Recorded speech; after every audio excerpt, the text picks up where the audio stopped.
আসসালামু আলাইকুম, কেমন আছেন সবাই? আশা করি সবাই অনেক ভালো আছেন। আলহামদুলিল্লাহ আমরা ভালো আছি। নতুন একটি ভিডিওতে সবাইকে ওয়েলকাম। আজকে সকালবেলা সবার ডিমান্ড হচ্ছে ঘরে বানানো পরোটা খাবে। যদিও বাহিরের যে ফ্রোজেন পরোটা ওটাও বাসায় থাকে, মাঝে মাঝে ওটা আর কি চা দিয়ে আমাদের খাওয়া হয়। বাট এই ঘরে যে বাসায় যে আমি পরোটা বানাই ওটা অনলি যদি হলিডে থাকে বা বাচ্চাদের উইকেন্ড থাকে, মানে বাসায় সবাই থাকে তখন।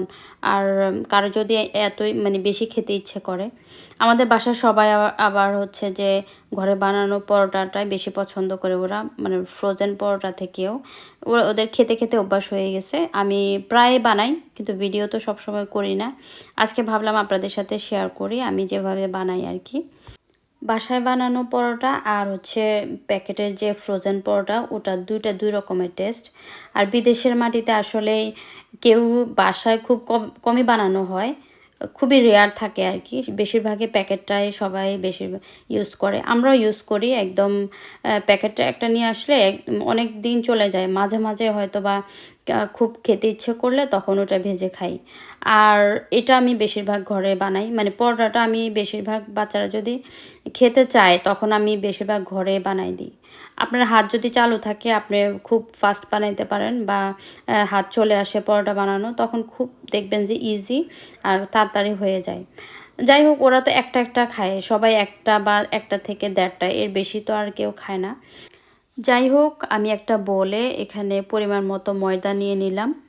এরপর ময়দাতে পরিমাণ মতো লবণ আর হচ্ছে তেল দিয়ে দিলাম। তেল দিয়ে ভালো করে মিক্স করে নিতে হবে। তারপর মিক্স হয়ে যাওয়ার পরে আমি এখানে গরম পানি দিয়ে দিলাম, ফুটন্ত পানি যেটা ওটা দিয়ে দিলাম। পানি দিয়ে একদম ভালো করে মিক্স করে নিতে হবে। আটাটা যেন একদম পানি সব পরিমাণ মতো হয় আর কি। একদম পুরো বেশি পানি দিয়ে দিলে কিন্তু পরে পরোটা খেতে ভালো লাগবে না। কিছু কিছু ময়দা থাকবে আর কি। আর পরবর্তীতে এগুলো একটু ঠান্ডা পানি দিয়ে আটা মথে নিতে হবে, তাহলে দুটো গরম পানি এবং ঠান্ডা পানি মিলে ব্যালেন্স হবে। আর পরোটাটা ক্রিস্পি হবে উপরের সাইডটা, আর ভিতরের সাইডটা সফট থাকবে। আর পরোটা আমি যেভাবে বানাই, মানে প্রথমে রুটি করে তারপরে এর মধ্যে তো ঘি দিতে পারেন, আমি কিন্তু তেল ইউজ করছি কারণ আমার কাছে বেশি রিচ ভালো লাগে না। এখন কোনো কিছু গ্রান থাকে বেশি অতিরিক্ত, আমার কাছে ভালো লাগে না, সেজন্য আমি তেলটাই এখানে দিলাম। আপনারা যদি পছন্দ করেন তখন যখন পরোটা ভাজ করবেন মানে ভেতরে ঘি দিতে পারেন।